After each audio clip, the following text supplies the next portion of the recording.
નમસ્કાર મિત્રો, આપનું સ્વાગત છે ઓલ ઓવર જોબ ઓફિશિયલમાં. અહીં તમને મળશે નવી સરકારી નોકરીની ભરતી, વિવિધ યોજનાઓની સંપૂર્ણ માહિતી, અને એ પણ એકદમ સરળ અને ગુજરાતી ભાષામાં. તો મિત્રો, આજે આપણે વાત કરવાના છીએ આંગણવાડી તેડાગર ભરતી 2025 વિશેની માહિતી. જો મિત્રો તમે અમારી ચેનલને સબસ્ક્રાઈબ ન કરી હોય તો ચેનલને સબસ્ક્રાઈબ કરી દેજો, વિડીયોને લાઈક કરી દેજો અને તમારા મિત્રો સાથે શેર કરી દેજો. તો મિત્રો, વિડીયોની શરૂઆત કરીએ. આંગણવાડી કાર્યકર તેડાગર ભરતી.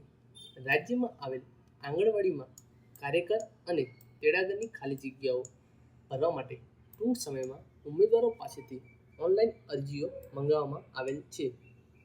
તેની અગત્યની તારીખ વિશેની વાત કરીએ તો મિત્રો, ઈ-હામ્સ પોર્ટલ એટલે કે ehams.gujarat.government.in ના વેબસાઇટ પરથી તારીખ 8/8/2025 થી તારીખ 30/8/2025ના સમયગાળા દરમિયાન ઓનલાઈન અરજી ફોર્મ ભરી શકાશે. તારીખ 8/8/2025 થી આ ભરતીનું ફોર્મ ફિલ કરવાનું ચાલુ થશે. ત્યારબાદ મિત્રો વાત કરીએ તેના પગાર ધોરણની, તો જે આંગણવાડીના કાર્યકરનો જે પગાર છે એ દર મહિને ₹10,000 છે અને આંગણવાડી તેડાગર દર મહિને ₹5,500નો પગાર મળવાપાત્ર છે.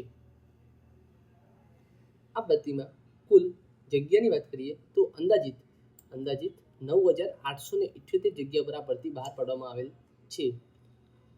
ત્યારબાદ મિત્રો વાત કરીએ તેના વયમર્યાદાની, તો જે આંગણવાડી કાર્યકર અને તેડાગર માનદ પસંદ સેવામાં પસંદગી માટે અરજી કરનાર ઉમેદવારની ઉંમર અરજી કરવાની છેલ્લી તારીખના રોજ ઓછામાં ઓછી 18 વર્ષ અને વધુમાં વધુ 33 વર્ષની હોવી જોઈએ.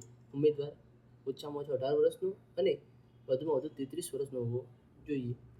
ત્યારબાદ તેની શૈક્ષણિક લાયકાતની વાત કરીએ તો આંગણવાડી કાર્યકર માટે તેની શૈક્ષણિક લાયકાતની વાત કરીએ કોઈ પણ સરકાર માન્ય બોર્ડમાંથી તેમને ધોરણ 12 પાસ કરેલું હોવું જોઈએ અથવા તે સમકક્ષની પરીક્ષા પાસ કરેલી હોવી જરૂરી છે.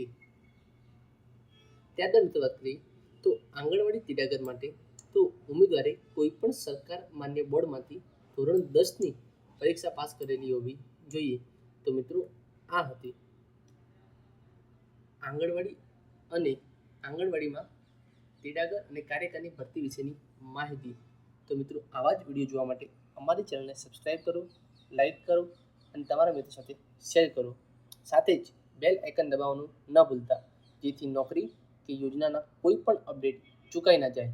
જય માતાજી મિત્રો.